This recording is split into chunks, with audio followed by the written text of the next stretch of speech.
Welcome to the Mindset Mile podcast, the show that'll leave you empowered to take action towards becoming the turned up version of your already awesome self.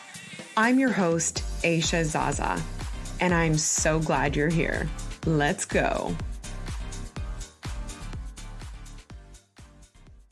Hello, friend, and welcome back to another episode of the Mindset Mile podcast. Happy 3rd of July and tomorrow, 4th of July. I love this holiday. I feel like this is one of those holidays that you just start to appreciate more and more as you get older. I love 4th of July, so I hope you have an amazing time celebrating and have an extra couple of days off of work and enjoy those.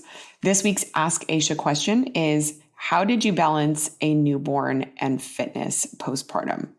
I really took my time this second time. Let me just say, I can confirm that second postpartum definitely felt different than the first. And I'm sure the same continues to be true after each subsequent pregnancy if you have more than 2 kids. But I can't confirm that much. But what I do know is that this second postpartum really felt a lot different. Like, as in, my body felt like it really needed a little bit more time for me to just not be in motion and to take it very slow as I eased back into fitness. And at 6 weeks, I was doing light pelvic floor exercises and body weight things like air squats. And I was using bands to do a lot of like banded stretching. And I was working with a small Pilates ball. But, it was just my husband and I and our 2 kids, and we don't have family around, and we didn't have help the first several months of Oliver's life. And that made it really hard to expect that I could be any type of consistent when it came to fitness. So to be honest, I really embraced this season of needing to give myself grace. And it was hard because I feel like it's very easy to say, oh, just give yourself grace, or I need to give myself grace. But truly, it's about actually doing it. And it's by realizing that doing something small is better than doing nothing. And I was able to, to fit these things in without actually having to leave my house, which is why I picked up a small Pilates ball and some bands so I could do these things at home or in my yard or in my studio without having to leave and, carve out an hour or more time to get to the gym and back. So I would say that I really didn't feel like I had much consistency or balance until closer to like 4 to 5 months. So before that, it was really just getting in whatever I could and managing my expectations that was good enough. So I hope that answers your question. Okay, so maybe you follow me on Instagram or maybe you don't, but either way, last week I was in Vegas for a conference that I get to go to every year, and it was great. So at this conference, there are thousands of people who attend, and it's a really great yearly event where I get to see my friends that have gone to this conference for as long as I have. And it's just always so nice to reconnect with them and to get to hear from amazing trainers and speakers together. It takes place at the Garden Arena in the MGM Grand. And if you've ever been to a conference this size or like a Tony Robbins type conference, you know that the energy is just truly electric. When it's high, it is like you can feel it in your soul high. But also when you hear someone speaking about a part of their success or their journey that hurts, specifically when they experience the loss of someone close to them, you can also feel the strings of everyone's heart being pulled. And to be honest, that was actually a very resounding message over the 2.5 days of this conference. Speaker after speaker had these incredible nuggets of wisdom and best practices to share. But they usually came from turning points in their lives centered around losing someone they loved so deeply.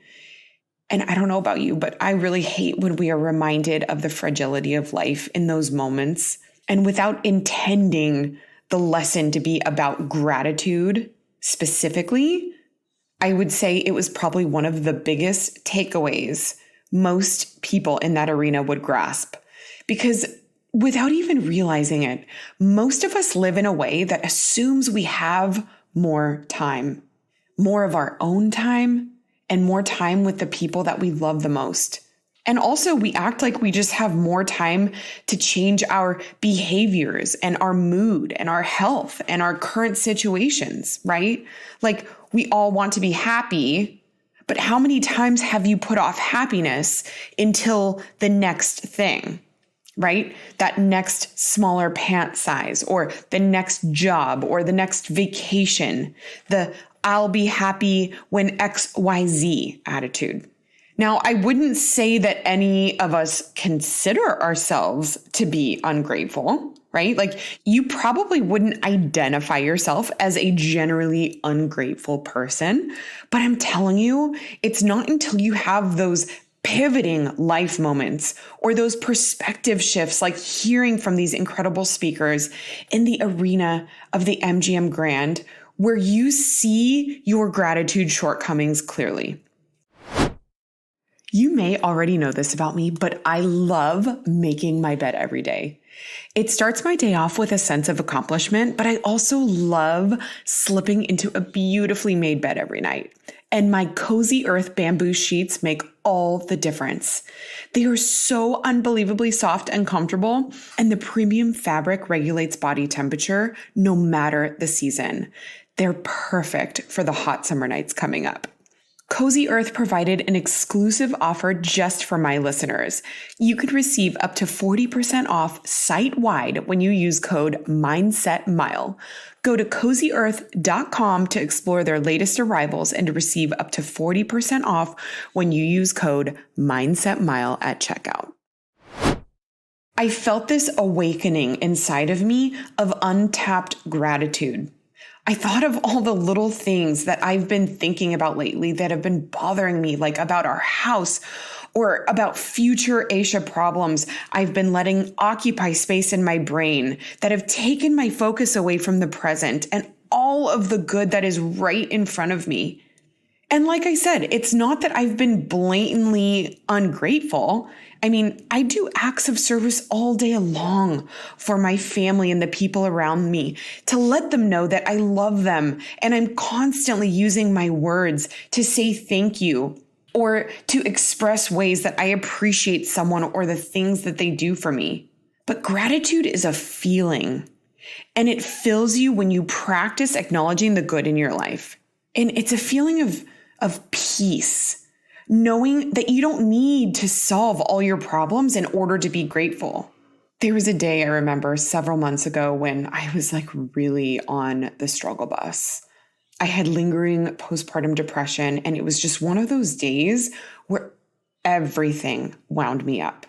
I just was this anxious ball of tension. And by the time my husband got home from work, I told him I just had to get out of the house for a little bit. So I went on a walk, and the first few blocks, I was still just trying to undo that tightness in my chest.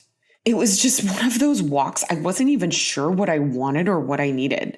Like, should I listen to music or should I listen to a podcast? Should I take some time to just scroll Instagram and be mindless, or should I make a grocery shopping list? As a new mom to two, I felt like I could never just do one thing at a time.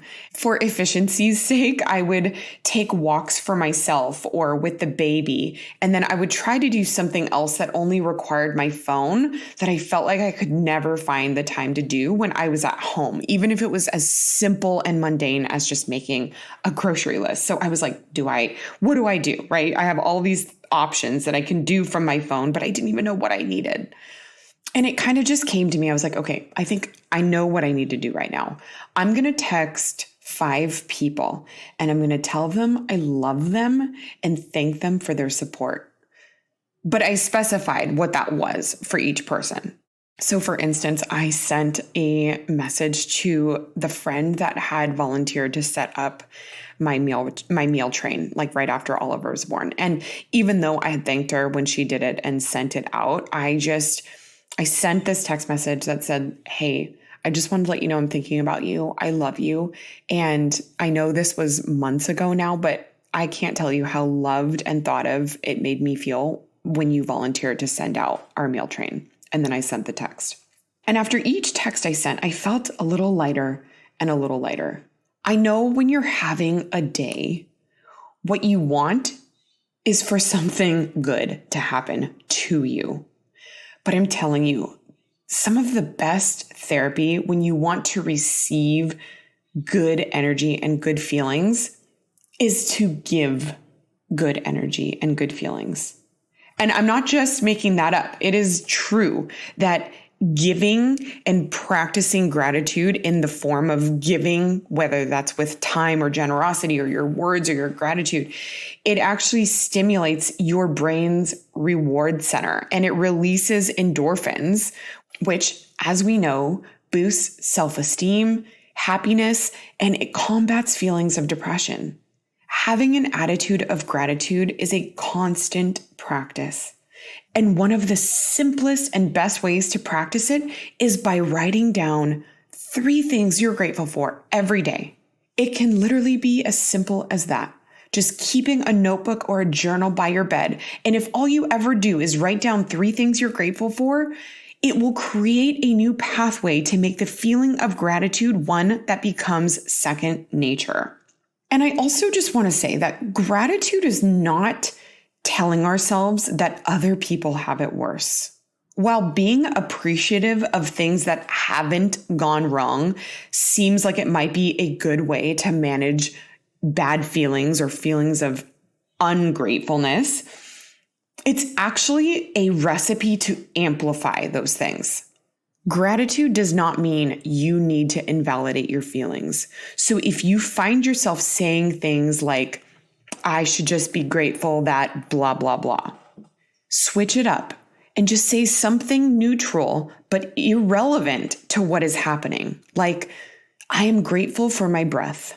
I am grateful for this cup of coffee. I'm grateful to feel the warmth of the sun on my skin. Gratitude is not tricking yourself into sounding like things are better than they are. It's about what actually is and finding thanks in that.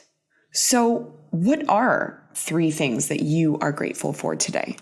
Maybe write those down right after you put this podcast episode down. And actually, I have a journal insert for free that you can download when you go to the website www.themindsetmile.com. If you're someone that loves having a prompt to just write things down, I created a free journal download for you to write down 3 takeaways from every episode you listen to, as well as 3 things you're grateful for in that day. So if you're someone that's like, I have a journal, but I never know what to write or what to say, just follow those 2 prompts. And I promise you, you will feel so much better laying your head down on your pillow at the end of the night or starting your day with just filling out that insert. So be sure to grab it at themindsetmile.com and also tag me in your social media stories at Aisha Zaza. I love seeing you. I can't stress that enough. I love seeing you. And it also gives other people a chance to see what episodes you're listening to and loving. I cannot wait to see you next week, my friend. I am so grateful for you, and I mean that. I will see you next week, and until then, make it a great day.